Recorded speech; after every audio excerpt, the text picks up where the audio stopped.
오늘 말씀은 여호수아 14장 말씀입니다. 구약성경 341쪽에 있습니다. 여호수아 14장. 네, 우리 1절부터 15절인데요. 우리 6절부터 15절까지만 6절부터 읽겠습니다. 우리 14장 6절부터 15절까지.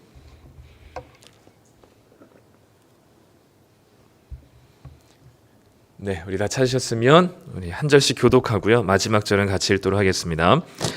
그때 유다 자손이 길갈에 있는 여호수아에게 나아오고 그니스 사람 여분네의 아들 갈렙이 여호수아에게 말하되 여호와께서 가데스 바네아에서 나와 당신에게 대하여 하나님의 사람 모세에게 이르신 일을 당신이 아시는 바라. 내 나이 40세의 여호와의 종 모세가 가데스 바네아에서 나를 보내어 이 땅을 정탐하게 하였으므로 내가 성실한 마음으로 그에게 보고하였고 나와 함께 올라갔던 내 형제들은 백성의 간담을 높게 하였으나 나는 내 하나님 여호와께 충성하였으므로 그날에 모세가 맹세하여 이르되 내가 내 하나님 여호와께 충성하였은즉 내 발로 밟는 땅은 영원히 너와 내 자손의 기업이 되리라 하였나이다. 이제 보소서 여호와께서 이 말씀을 모세에게 이르신 때로부터 이스라엘이 광야에서 방황한 이 45년 동안을 여호와께서 말씀하신 대로 나를 생존하게 하셨나이다. 오늘 내가 85세로 돼 모세가 나를 보내던 날과 같이 오늘도 내가 여전히 강건하니 내 힘이 그때나 지금이나 같아서 싸움이나 출입에 감당할 수 있으니 그날에 여호와께서 말씀하신 이 산지를 지금 내게 주소서. 당신도 그날에 들으셨거니와 그곳에는 아낙 사람이 있고 그 성읍들은 크고 견고할지라도 여호와께서 나와 함께 하시면 내가 여호와께서 말씀하신 대로 그들을 쫓아내리이다 하니 여호수아가 여분네의 아들 갈렙을 위하여 축복하고 헤브론을 그에게 주어 기업을 삼게 하매 헤브론이 그니스 사람 여분네의 아들 갈렙의 기업이 되어 오늘까지 이르렀으니 이는 그가 이스라엘의 하나님 여호와를 온전히 좇았음이라. 헤브론의 옛 이름은 기럇 아르바라. 아르바는 아낙 사람 가운데에서 가장 큰 사람이었더라. 그리고 그 땅에 전쟁이 그쳤더라. 아멘. 네, 우리 이제 설 명절을 앞두고 있는 우리 성도님들 벌써 1월 달도 한 달이 금세 다 갔습니다. 네, 이렇게 이제 11번만 더 보내면 올해도 이제 끝입니다. 명절날 이제 또 멀리 가시는 성도님들도 계실 거고요. 또 가까운 곳에서 이제 이 주중에 이 온전한 또 쉼을 누리실 수도 있겠고, 또 자영업 하시는 분들은 쉬는 공휴일이 오히려 더 바쁜 날이실 수도 있을 것 같습니다. 다양한 삶의 상황과 환경 속에서 지치지 마시고 힘내시고 또 의미 있는 시간들과 만남들이 있었으면 좋겠습니다. 오늘은 계속 우리 자꾸 첫 주부터 한 단어로 자꾸 설교 제목을 짓다 보니까 계속 의도치 않게 또 아니면 또 저도 모르게 자꾸 강박이 생기나 봐요. 그래서 오늘도 책임이라고 하는 단어 하나로 설교 제목을 지어봤습니다. 오늘 우리가 읽은 여호수아 14장은 이제 이 말씀들이 여호수아를 이제 좀 전환되는 분기점이 되는 그 장이기도 한데요. 지금까지 여호수아를 쭉 보면 여호수아와 이스라엘 백성들이 전쟁을 계속했습니다. 1장부터 12장까지 그 여호수아와 이스라엘 백성들이 전쟁한 이야기가 담겨져 있죠. 여리고성을 시작으로 아이성 그리고 기브온을 도와준 것까지 해서 가나안 땅의 웬만한 큰 성들은 다 점령하게 됩니다. 그리고 이제 13장부터는 그 정복한 땅을 분배하는 이야기가 시작이 돼요. 그래서 13장부터 21장까지는 우리가 알고 싶지도 않고 알 필요도 없는 수많은 성들의 이름이 등장하게 됩니다. 정말 지루하기 그지없는 성 이름들이죠. 아마 이제 큐티를 다시 마음 먹고 시작하신 분들에게는 이 여호수아 이 13장부터 21장이 아주 큰 벽이 될 것입니다. 그러나 억지로라도 잘 넘어가시길 부탁드려요. 왜 이렇게 옛날 성 이름들을 이렇게 질비하게 기록할 일인가? 뭐 그렇게 궁금하거나 또는 이게 그렇게 우리의 신앙에 무슨 도움이 된다고 성경은 이런 여러 가지 이 성의 이름, 점령한 성의 이름들을 이렇게 나열했을까라고 생각할지 모르겠지만 중요한 건 뭐냐면 사실 이제 이 땅 분배부터가 진짜 전쟁이라는 것을 의미하기도 하는 것 같습니다. 우리가 사실 외부적인 외부의 한 공격 대상 또는 우리의 원수, 적을 상정하고 나면 사실 내부적으로는 굉장히 똘똘 잘 뭉치게 되겠죠. 그러니까 가나안이라고 하는 외부적인 공격 대상이 설정되고 난 다음부터는 이스라엘 백성들은 그 12지파가 원팀이 되어서 아주 유기적으로 움직이며 전쟁을 능숙하게 치렀을 겁니다. 그런데 더 큰 위기와 갈등과 전쟁의 위기는 뭐냐면 그 모든 외부적인 적이 다 끝났을 때인 것 같아요. 이제 내부적으로 이제 무언가 결정해야 될 때 이제는 외부적인 적은 적이었기 때문에 모두의 공동의 적이었기 때문에 내부적으로 단합이 되고 한 마음으로 같이 싸웠지만 이제는 이 땅을 분배하는 문제 가운데 이제는 내부적인 문제로 훨씬 더 외부의 적을 대항하는 것보다는 훨씬 더 어렵고 치밀하고 조직적으로 자신이 원하는 땅을 어떤 방법으로 차지할 것인가를 고도의 정치 전략이 필요한 것이 이제 13장부터 시작되는 겁니다.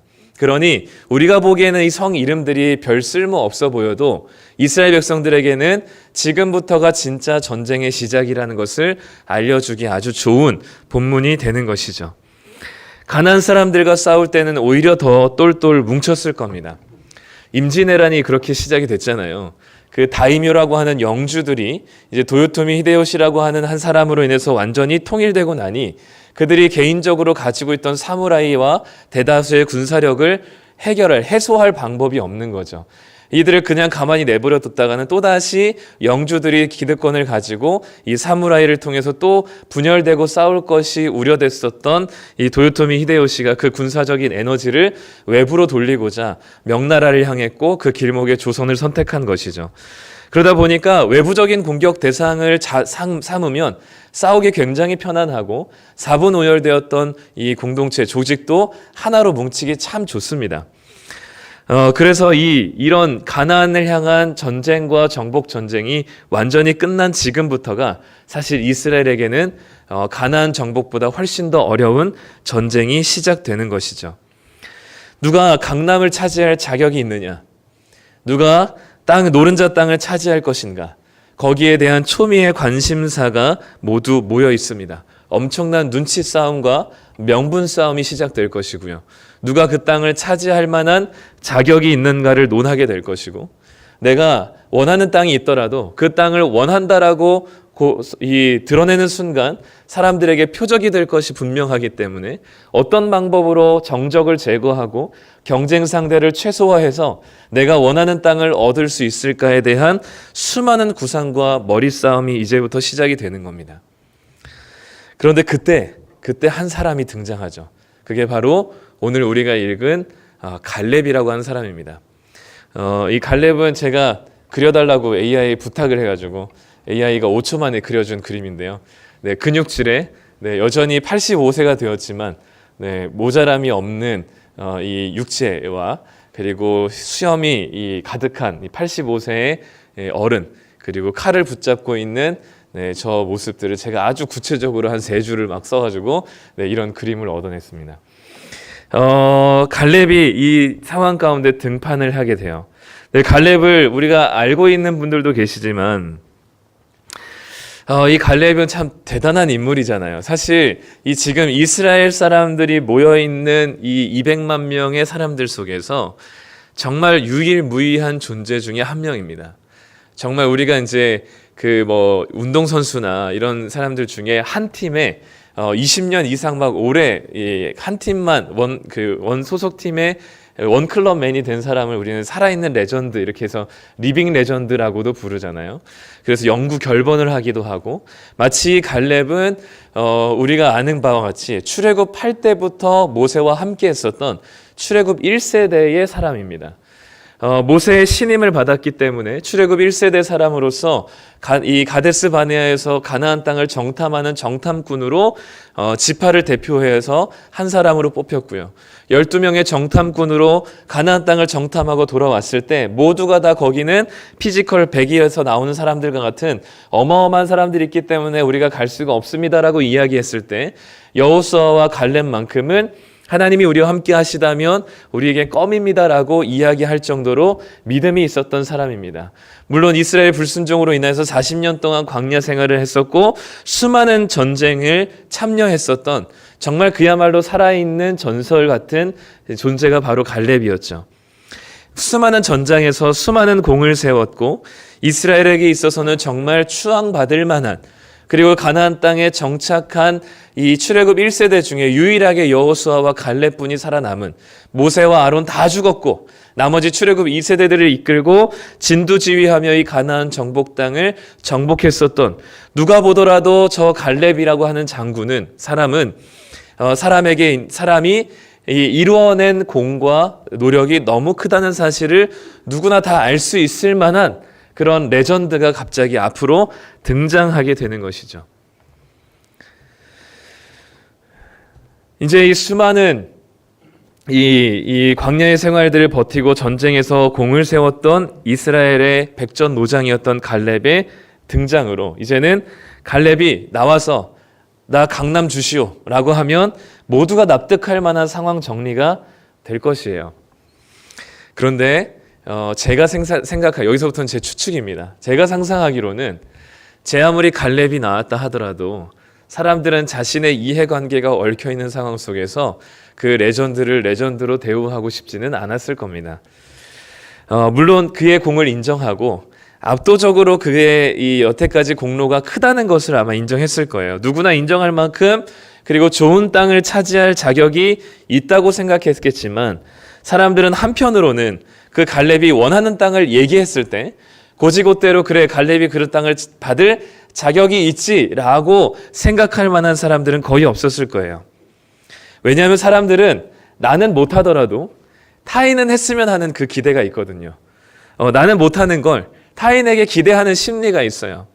그래서 우리 노블레스 오블리주라는 말도 귀족에게 그러니까 주어지는 의무가 있다, 마땅히 그 사회적인 지위에 맞는 도덕적인 의무가 있다라는 이 이야기도 우리는 그런 위치에 올라가지 못하기 때문에 그런 사람들에게 더 겸손한 모습과 더 그 자리에 걸맞는 그런 도덕적인 모습들을 우리는 요청하기도 하는 거죠. 나는 못하면서 다른 사람들에겐 기대합니다. 누구보다 자격이 있는 어른이지만 그런 어른 갈렙이 강남을 포기하는 그런 일을 늘 상상하는 것이 우리의 심리예요. 그래서 내가 만약에 갈렙의 입장이 됐을 때는 땅을 선택할 자격이 있다면 절대 강남을 포기하지 못하겠지만 당신이 갈렙이라면 당신은 그래야만 한다라는 기대와 마음들이 우리에게 늘 있습니다. 이런 이중잣대가 우리들에게 있어요. 나한테는 관대하지만 타인에게는 너무 높은 도덕적 요구를 원하는 것이 우리의 솔직한 마음입니다. 내가 잘못했을지라도 상대방이 먼저 나에게 사과를 하길 원하고 나는 먼저 하지 못하지만 상대방이 나에게 해주길 원하는 마음들이 우리에게 늘 있기 때문에 갈렙의 공이 정말 크지만 갈렙이 정말 원하는 땅을 이야기했을 때는 아마 그렇게 흔쾌히 인정하지는 않았을 겁니다. 아무리 제가 갈렙이라고 해도 제가 강남을 가져가겠소 라고 한다면 아무도 대놓고 이의 제기는 하지 않겠지만 3, 4, 5 모여서 수군수군 대면서 어떻게 어른이 저렇게 본이 되지 못하고 지가 원하는 땅을 저렇게 아무 거리낌 없이 얘기할 수 있을까? 그동안 너무 존경했는데 좀 실망? 이러면서 신앙 좋은 줄 알았더니 갈렙도 속물이네. 이런 이야기들을 아마 자기들끼리 모여서 하기 좋아하는, 그게 바로 우리의 습성이에요. 그래서 상대방의 흠을 찾기 시작합니다. 너가 강남 땅을 얻지 못할 만한 흠을 찾기 시작하죠. 그렇게 찾다 보니까 드디어 찾게 되었어요. 그게 뭐냐면 우리 드라마나 영화 같은데 주인공의 늘 걸림돌이 되는 게 뭐예요? 출생의 비밀이잖아요. 네, 갈렙의 출신이 걸리기 시작한 거죠. 오늘 6절 말씀인데 우리 같이 한번 읽어보겠습니다. 그때 유다 자손이 길갈에 있는 여호수아에게 나오고 그니스 사람 여분네의 아들 갈렙이 여호수아에게 말하되, 자, 갈렙이 누구 사람이냐, 어디 사람이냐 봤더니 그니스 사람이라고 이야기합니다. 이 그니스라고 하는 창세기 36장에 보니까 누구의 피해를 물려받았냐면 에돔 족속의 사람이에요. 즉 이스라엘의 입장에서는 이방인입니다. 민족적 혈통과 그 가문을 중요시했었던, 그래서 그것이 민족적 정체성으로 부여됐던 이스라엘 백성들에게 이방인이라고 하는 것은, 그의 출신이 찐 이스라엘이 아니라고 하는 것은 너무 큰 오점 중에 하나였죠.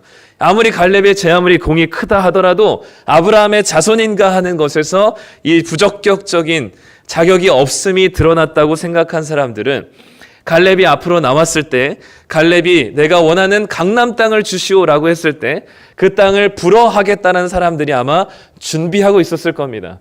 그의 출신이 그니스 사람이었고 이스라엘 백성들을 늘 괴롭혔던 에돔 족속이거든요. 이스라엘 백성들 나중에 망할 때에도 이 에돔 족속이 끝까지 이스라엘 백성들을 추격했었던, 비록 저 위로 올라가면 형제와 같은 형제지간의 족속이지만 이스라엘 백성들을 끊임없이 괴롭혔던 이방인의 출신, 그 후손이라면, 그 그니스 사람이라면 갈렙이 원하는 땅을 내어줄 수 없을 만한 충분한 명분이 되었던 것입니다. 더군다나 이 갈렙이라고 하는 이름의 뜻이 두 가지가 있는데, 하나는 온전한 마음이란 뜻이 있고요. 또 한 가지의 의미는 개라는 의미가 있습니다. 유대인들은 이스라엘 사람들은 이방인을 개라고 불렀거든요. 그러니까 이 갈렙이라고 하는 이름 속에서 이스라엘 백성들이 얼마나 그동안 이 갈렙을 무시하고 그의 출신을 업신여겼는지를 우리는 알 수 있습니다. 그의 출신과 그의 배경이 이스라엘의 이 기업과 땅을 얻을 만한 자격이 없었습니다. 무엇보다 그의 공이 크지만 그는 원하는 땅을 말하는 즉시 사람들은 그를 매장하려고 준비했을 것입니다. 내가 이런저런 공을 세웠으니 가장 비옥한 아주 좋은 땅을 주시오라고 말하면 득달같이 달려들어서 당신은 이스라엘 사람이 아닙니다. 어디 감히 노른자 땅을 원하려고 하십니까? 라고 할 준비를 하고 있었어요. 그래서인지 갈렙이 서론이 깁니다. 등장해서 이야기하는데 바로 자기의 땅을, 원하는 땅을 이야기하지 않고요. 제가 40세에 모세에게 했었던 이야기, 하나님께서 약속하셨던 그 이야기, 45년이 지난 지금까지 하나님께서 나를 어떻게 하셨는지 그 이야기를 쭉 한 이후에 마지막에 이르러서 자기가 원하는 땅이 어딘지를 이야기합니다. 모두가 다 갈렙의 입을 주목하고 그의 말을 반박하려고 준비할 때 갈렙이 이렇게 이야기합니다. 우리 10절부터 12절까지를 함께 읽겠습니다. 오늘 내가 85세로 돼 모세가 나를 보내던 날과 같이 오늘도 내가 여전히 강건하니 내 힘이 그때나 지금이나 싸움에나 출입에 감당할 수 있으니 그날에 여호와께서 말씀하신 이 산지를 지금 내게 주소서. 당신도 그날에 들으셨거니와 그곳에는 아낙 사람이 있고 그 성읍들은 크고 견고할지라도 여호와께서 나와 함께 하시면 내가 여호와께서 말씀하신 대로 그들을 쫓아내리이다 하니. 다들 갈렙의 입만 쳐다보고 있는 그때에 갈렙이 말하기 시작하는 거죠. 저 청담동에 영동대교가 보이는 한강뷰가 있는 250억짜리 더 펜트하우스 청담을 나에게 주시오 라고 말하지 않고 저 인천의 하객동의 미래홈타운 빌라를 나에게 주시오 이렇게 얘기한 겁니다. 미래홈타운 빌라는 저희 집입니다. 네. 가장 비옥한 땅이 널리고 널렸습니다. 농사를 지으면 30배, 60배, 100배를 거둘 만한 비옥한 땅들이 널리고 널렸어요. 포도를 심으면 포도가 아주 풍성하게 열릴 만한 이스라엘 평야부터 시작하여서 곡창지대라고 불리는 수많은 땅들이 이스라엘에게 널려 있었습니다. 가나안 땅이 광야만 있는 것은 아니었어요. 물론 가장 노른자 땅이 아니더라도 B급 땅을 원할 수도 있습니다. 또 그 땅을 차지할 만한 자격도 있고요. 갈렙은 원하는 땅을 얻을 수 있습니다. 왜냐하면 이 모세가 뭐라고 얘기했냐면 내가 발로 밟는 땅은 영원히 너의 기업이 될 것이다 라고 얘기했어요. 그 얘기는 뭐냐면 너가 원하는 땅, 가나안에 들어가서 너가 원하는 땅을 얘기한다면 그 땅이 너의 기업이 될 것이다 그 얘기예요. 그런데 지금 이 갈렙이 원한 땅은 어디냐면 헤브론 산지를 자기에게 달라고 이야기합니다. 이 산지는 그동안 85세가 이르기까지 수많은 전쟁에서 누빈 장군에게 허락된 평안한 땅이 아닙니다. 가면 그냥 성문을 열어주고 넓은 땅이 있고 거기에 머무는 사람이 없는, 그래서 내가 정착해서 시작하면 되는 땅이 아니라 이미 아낙자손이라고 하는 거대한 민족들이 있었던 그 아르바라고 하는 아낙자손의 3대장이라고 불리는 족속 중에 아르바 족속이라고 하는 아낙자손이 거기에서 진치고 있었던 헤브론 산지였어요. 산지는 우리가 보면 우리의 산꼭대기나 나무 뭐 이런 것들이 있을 것 같지만 이 성경에서 이야기하는 산지는 늘 광야입니다. 이 산지 해발 600m, 700m에 있는 산지, 아무것도 없는 광야에서 아무것도 없는 곳이 아니라 먹을 것이 없고 마실 물이 없는 그곳에 머물러 있었던 그 아르바라고 하는 성, 이미 190cm 이상 되는 피지컬 100에만 나올 것만 같은 이 덩치 큰 사람들이 모여 있었던, 그들을 정복해야만 그 땅을 차지할 수 있었던 그 험난하고 아무도 원하지 않았던 그 헤브론 산지를 지금 갈렙이 선택하는 거죠. 갈렙은 이제 좀 안정적으로 편안하게 살아도 됩니다. 85세 동안 수고하고 그의 공이 있기 때문에 강남 땅은 아니더라도, 더 펜트하우스 청담은 아니더라도 다른 곳을 원한다 할지라도 아마 이스라엘 백성들은 받게 했을 겁니다. 그런데 아무도 원하지 않는 그 땅을 가겠다라고 먼저 선언한 것이죠. 모든 사람이 자신에게 주어질 보상에 관심이 있을 때 갈렙은 자신에게 주어진 책임을 선택합니다. 모두가 노른자 땅을 원하고 누가 그 땅을 받을 만한 자격이 있는가를 논하며 서로 눈치를 보며 보이지 않는 전쟁을 할 준비가 되어 있는 욕망으로 가득한 분위기를 한순간에 바꿀 수 있는 선언이 바로 갈렙이 이 산지를 지금 내게 주소서라는 선언인 것이죠. 서로가 자격과 권리를 주장하려고 했던 때에 책임을 선택한 이 갈렙의 모습이 너무나 멋져 보입니다. 이 책임이라는 것은 되게 멋있는 말 같지만 사실은 자신의 권한을 포기해야만 주어지는 겁니다. 자격을 내려놓아야만 짊어질 수 있는 것이 책임이에요. 자신의 마땅한 권한과 자격을 포기할 때 우리는 책임을 선택할 수 있는 거죠. 그래서 책임은 반드시 희생과 헌신이 따라오게 됩니다. 우리는 저마다 내 열심과 노력을 기반으로 한 좋은 보상을 원하면서 살아갑니다. 내가 생각할 때 어느 정도 고생하고 노력하면 거기에 맞는 보상을 우리는 누리길 원해요. 그래서 우리가 늘 일하면서도 불만족스러운 이유는 뭐냐면 내가 회사에 기여한 것보다 많이 받지 못한다라는 생각 때문에 우리는 늘 일을 하면서도 이직을 해야 되는 고민을 가운데 있는 거죠. 내가 원하는 보상을 받지 못하면 불행한 인생처럼 스스로 생각하며 내 노력이 인정받지 못했다는 사실에 깊은 자괴감에 빠지기도 합니다. 내가 얼마나 노력했는데, 내가 열심히 살았는데, 내가 더 자격이 있다고 생각하며 박터지게 경쟁하며 싸우며 쟁취하는 세상이 바로 지금 우리가 살아가는 땅 분배의 이야기입니다. 혹여나 나는 자격이 없어서 그것을 보상을 받을 만한 생각조차 못한다고 해도 너만큼은 받지 않았으면 좋겠어서 너의 자격 없음을 계속해서 물고 뜯으며 서로 조그마한 흠도 아주 크게 키워서 그 보상을 아무도 받지 않음으로 만족해 하기도 하죠. 그런데 생각해 보면 정말 그 보상을 받을 만한 자격이 우리에게 있을까요? 갈렙은 그렇게 생각하지 않았습니다. 갈렙이 이 산지를 내게 달라는 이 선언을 했던 것은 좀 멋있게 보이려고 했었던 것도 아니고 자신이 사람들에게 존경받고 부를 선택하기보다는 명예를 선택한 이 갈렙의 결정도 아니었습니다. 속으로는 자신의 제일 공이 크지만 겸손한 척하려고 산지를 달라고 한 것이 아니에요. 진정 갈렙이 생각했었던 것이 무엇이냐면 10절과 12절에 있는데 다시 한번 이 10절과 12절을 읽어보도록 하겠습니다. 이제 보소서, 여호와께서 이 말씀을 모세에게 이르신 때로부터 이스라엘이 광야에서 방황한 이 45년 동안을 여호와께서 말씀하신 대로 나를 생존하게 하셨나이다. 오늘 내가 85세로 돼 그날에 여호와께서 말씀하신 이 산지를 지금 내게 주소서. 당신도 그날에 들으셨거니와 그곳에는 아낙 사람이 있고 그 성읍들은 크고 견고할지라도 여호와께서 나와 함께 하시면 내가 여호와께서 말씀하신 대로 그들을 쫓아내리이다 하니.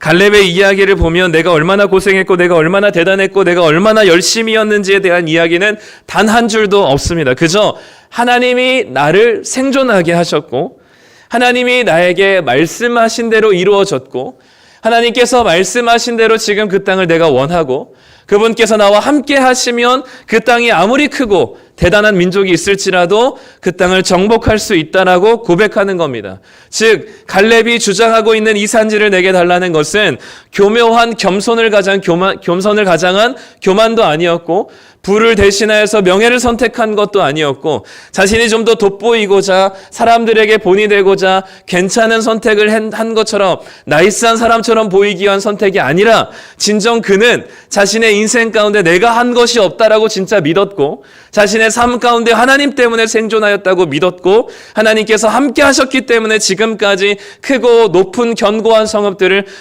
무찌르고 정복할 수 있다라고 믿었던 그의 믿음의 고백이었던 것이죠. 어설프게 겸손한 척한 고백이 아닙니다. 정말로 85세 동안 내가 한 것이 없고 하나님이 함께 하셨다는 사실밖에 고백할 수 없는 갈렙의 진정한 믿음이었죠. 자신을 드러내고자 한 선택이 아니었습니다. 교회에 왜 분열이 일어날까요? 고생했던 사람이 보상을 추구하기 때문입니다. 내가 이 교회를 위해서 얼마나 일했는데, 내가 이 교회를 얼마나 사랑하는데, 내가 이 교회가 분립되고 개척하면서 얼마나 열심히 섬겼는데, 교회가 이렇게까지 든든하게 세워지기까지 내가 얼마나 초창기에 열심히 힘을 냈는데, 내 공이 얼마나 큰데 라면서 자신의 자격과 보상을 추구하게 될 때부터 교회는 분열이 시작됩니다. 그것의 가장 정점에 있는 사람이 목회자고요. 교회에 대한 애정이, 그 애정을 넘어 애착이 되고 애착을 넘어 집착이 될 때 자신의 공로를 인정받기를 원하면서 내가 얼마나 노력한 것이, 내가 얼마나 헌금한 것이, 지금까지 수고한 것이, 내 시간을 빼서 섬긴 것이 고작 이 정도인 것인지 물으며 자신에게 보상을 요청하는 그 순간 교회는 시끄러워지게 되는 거죠. 가정도 마찬가지입니다. 네가 잘했니? 내가 잘했니? 네가 잘못했니? 내가 잘못했니를 따지는 순간 우리는 책임보다는 보상을 선택하는 이 말들로 점철되는 거죠. 그렇게 잘잘못을 따져서 내가 더 자격이 있음을 증명한다면 뭐가 남을까요? 상처뿐이 안 남습니다. 물론 가정마다 특별한 상황들이 있기 때문에 천편일률적으로 모든 상황들을 다 적용할 수는 없겠지만, 우리가 보상을 내 노력에 대한 보상을 서로에게 마땅히 요구할 때부터 우리는 그 안에 분열이 시작됩니다. 그런데 갈렙이 원했던 건 우리 공동체의 분열을 원하지 않았기 때문도 아니었고, 그게 없진 않았겠지만, 갈렙이 진정 그렇게 산지를 선택할 수 있었던 이유는 자기는 정말 아무것도 보상받을 만한 자격이 없다는 사실을 믿었기 때문이고 알았기 때문입니다. 그래서 하나님이 나로 생존하게 하셨고 함께 하셨고, 그래서 그 하나님이 나와 지금도 함께 하시니 그 대단한 성읍일지라도 헤브론 산지를 내게 주십시오 라고 선택할 수 있는 거죠. 자신의 자격이 아니라 책임을 선언합니다. 그때 갈렙을 통해 주어진 결과는 너무 아름다웠죠. 15절 말씀입니다. 우리 함께 읽겠습니다. 헤브론의 옛 이름은 기럇 아르바라. 아르바는 아낙 사람 가운데에서 가장 큰 사람이었더라. 그리고 그 땅에 전쟁이 그쳤더라. 책임을 선택한 갈렙이 머문 그 땅에 전쟁이 그쳤습니다. 두 가지로 생각할 수 있습니다. 실제적으로 완전히 가나안 사람들을 정복했기 때문에 더 이상의 물리적인 충돌이 없었다는 말이기도 할 것이고, 또는 서로 좋은 땅을 차지하기 위해 자격을 운운하며 서로 비난하고 갈등하는 분열이 그쳤다는 의미이기도 될 것입니다.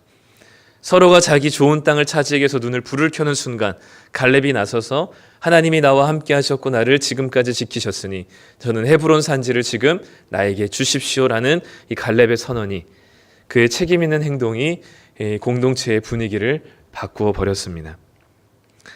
이들과 달리 자신의 책임, 자신의 수고와 노력을 요구했었던 지파가 있습니다. 바로 요셉의 자손들이라고 부르는 므낫세와 에브라임 지파죠. 이들은 인구도 굉장히 많았습니다. 유다 다음으로 굉장히 세력이 강했었던 지파였습니다. 요셉이라고 한 지파에서 두 지파가 나왔으니 그야말로 두 지파, 이 므낫세와 에브라임을 합치면 정말 어마무시한 세력입니다. 근데 그 지파의 가장 중요한 이 장점이 하나 있었으니 그게 뭐냐면 여호수아가 에브라임 지파 출신이라는 거예요. 이 대장이 리더가 자신의 지파 출신이니 이제는 자신들이 마땅히 요구할 수 있다라고 생각했고 보상을 받을 수 있다라고 생각했습니다. 그래서 17장에 이르러서 에브라임 지파와 므낫세 지파가 여호수아에게 나아옵니다. 우리가 인구가 너무 많은데 이 정도 땅 가지고 되겠습니까? 우리 더 많은 땅을 우리에게 허락해 주십시오 라고 할 때 여호수아가 그들에게 거절합니다. 자신들의 편을 들어줄 줄 알았던 그 에브라임 지파 출신의 리더가 거절을 하고 너희들에게 산지가 있으니 아직 정복하지 못한 산지들이 있으니 그 산지를 정복하여 스스로 개척하라고 이야기합니다. 므낫세와 에브라임 지파는 작정하고 나왔기 때문에 물러서지 않습니다.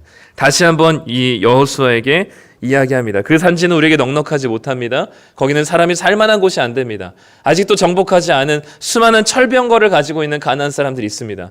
그곳에 못 갑니다. 더 좋은 땅, 넓은 땅을 우리에게 주십시오라고 재차 얘기했을 때 여호수아가 이렇게 답을 합니다. 우리 같이 함께 읽겠습니다. 여호수아가 다시 요셉의 족속 곧 에브라임과 므낫세에게 말하여 이르되 너는 큰 민족이요 큰 권능이 있는즉 한 분깃만 가질 것이 아니라 그 산지도 내 것이 되리니 비록 살림이라도 내가 개척하라. 그 끝까지 내 것이 되리라. 가나안 족속이 비록 철병거를 가졌고 강할지라도 내가 능히 그를 쫓아내리라 하였더라. 여호수아를 통해서 다시 한번 하나님께서 말씀하십니다. 그 살림이 있으니 그 산지도 너희들의 것이니 철병거가 있을지라도 하나님이 함께 하시며 너희들은 그곳을 물리칠 수 있을 것이고 그 땅을 정복할 수 있을 것이라고 말합니다. 자신의 권한과 그리고 자신이 더 넓은 땅을 받기에 충분한 자격이 된다고 생각했었던 므낫세와 에브라임은 오히려 자신에게 주어진 살림을 개척하기보다는 조금 더 안정적이고 편안한 땅을 여호수아에게 간청했었고 누구보다 그 자격과 그 자리가 마땅한 갈렙은 누구도 원치 않았던 헤브론 산지를 원했던 그의 믿음의 고백을 보면 아주 상반되는 두 지파의 모습을 보게 됩니다. 자신의 자격과 권한을 모두 포기하고 책임을 선택한 갈렙. 물론 갈렙의 모습이 참 멋져 보이긴 하나 갈렙도 어쨌든 그 이스라엘의 일원 중에 한 명이었고 사람들에게 본을 보여야 됐던 어른이라는 생각을 해볼 때 우리에게 진정한 자격과 권한을 모두 포기하고 우리를 책임지기로 선택하는 분이 생각나는 것은 우연이 아닐 겁니다. 우리 주님 예수 그리스도이시죠. 온 세상을 창조하시고 다스리시며 그 하나님 되신 예수님께서 자신의 자리를 포기하시고 이 땅에 오셔서 우리를 책임지셨습니다. 우리를 책임져야 할 의무와 당위가 없으셨어요. 우리는 우리가 스스로 선택한 하나님을 거부하기로 선택한 죄로 인하여서 우리 스스로 지옥을 향하고 죽음을 향했던 우리들의 선택에 우리가 그 선택에 우리가 책임지면 그만입니다. 그냥 우리 스스로 책임지도록 죽음으로 향한 달려가는 길들을 내버려 두시면 그만이에요. 그런데 그런 우리들을 내버려 두지 않으시고 하나님께서 책임질 필요, 책임질 이유, 책임질 당위가 없으신 하나님께서 당신의 목숨을 내어주시면서까지 우리의 생명을 책임지시기로 결정하십니다. 그것을 그냥 책임지시기로 하신 것이 아니라 자신의 목숨값을 우리를 대신한 것으로 책임지시기를 원하신 것이죠. 우리를 책임지시기 위해 당신의 자리와 당신의 수고와 당신의 열심과 자격을 포기하셔야만 우리를 책임질 수 있으셨습니다. 그런데 그 주님께서 우리를 책임지시기 위해서 자신의 모든 것을 포기하신 거죠. 갈렙처럼요. 그래서 빌립보서 2장 6절부터 8절은 이렇게 말씀합니다. 우리 함께 읽겠습니다. 그는 근본 하나님의 본체시나 하나님과 동등됨을 취할 것으로 여기지 아니하시고 오히려 자기를 비워 종의 형체를 가지사 사람들과 같이 되셨고 사람의 모양으로 나타나서 자기를 낮추시고 죽기까지 복종하셨으니 곧 십자가에 죽으심이라. 책임지실 필요가 없으신 주님께서 마땅히 자신의 자리와 권한을 주장하셔도 무방할 주님께서 우리를 위해서 당신의 목숨값을 내어주시며 그 수많은 희생과 헌신 가운데 우리의 생명을 책임져 주십니다. 우리는 그 은혜를 받은 자들이고 그래서 이 책임에는 희생과 헌신이라는 말보다 더 위대한 은혜라는 말이 있죠. 우리는 그 주님의 책임지심으로 인하여 은혜를 받은 자들입니다. 그게 우리에게 주님께서 보여주신 책임 있는 모습이죠. 우리는 우리가 열심히 살고 수고하며 살아온 모든 순간들에 대한 보상을 요청할 수도 있습니다. 특별히 교회 안에서 모두가 돈을 받으면서 일하시는 것이 아니기 때문에 수많은 봉사와 섬김들에 있어서 내가 이렇게까지 수모를 당하면서 인정받지 못하면서 이런 수고를 해야 되나, 봉사를 해야 되나 라는 자괴감이 들 때도 있을 겁니다. 그럼에도 불구하고 우리가 그런 자리 속에서, 그런 억울함 속에서도 마땅히 주님께서 주신 몸된 교회를 섬기는 이유는 대단한 이해관계가 우리에게 있기 때문도 아니고 대단한 명예가 주어지는 것도 아니고 그저 우리에게 우리를 위해서 책임지신 그 주님의 은혜 때문에 우리가 우리의 보상을 요구하기보다, 우리의 값을 묻기보다, 우리의 노력을 앞세우기보다 주님의 은혜를 간구하는 것입니다. 그게 우리가 아무것도 우리에게 주어지는 이득이 없지만 교회를 봉사하고 우리의 삶을 살아가는 이유가 되는 것이죠. 오늘도 우리를 위해서 책임지신 그 주님의 은혜를 기억할 때 우리도 누군가를 보잘것없지만 책임져 줄 수 있는 인생이 되었으면 좋겠습니다. 내 인생 가운데 작지만 누군가를 책임져 줄 수 있고 마땅히 그를 위해서 내 자리와 권한과 자리를 포기할 줄 아는, 하나님께서 베푸신 그 은혜를 누리는 진정한 하나님의 사람들 다 되시기를 간절히 소망합니다.